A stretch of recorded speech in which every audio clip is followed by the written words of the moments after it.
Hello friend, সবাই কেমন আছো? আশা করি সবাই ভালো আছো আর আমিও ভালো আছি। তো মামামের বার্থডে উপলক্ষে একটু ঘরোয়া কিছু আয়োজন, উড়ে আস্তে আস্তে ঘরোয়া কিছু আয়োজন ওই মামামের একটু পুতুল দিয়ে।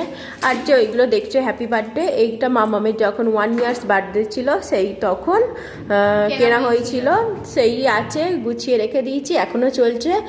আর এখানে বোন বেলুন নিয়ে এসেছে, আর এখানে মামামের খেলা দিয়ে ডেকোরেশন করে দিয়েছি। আর এখানে বেলুন লাগিয়েছি, মামাম তোর ওপর বসে পড়েছে। তো এখনো রেডি হয়নি, এবার রেডি হবে। রেডি হয় না, আর বোন এসে গেছে, ওকে বলেছি একটু আমাকে হেল্প কর, তো হেল্প করবে। আর এই দেখো সব চলে এসছে, কেকটা আছে ফ্রিজে, তো ভিডিওটা পরপর দেখতে থাকো।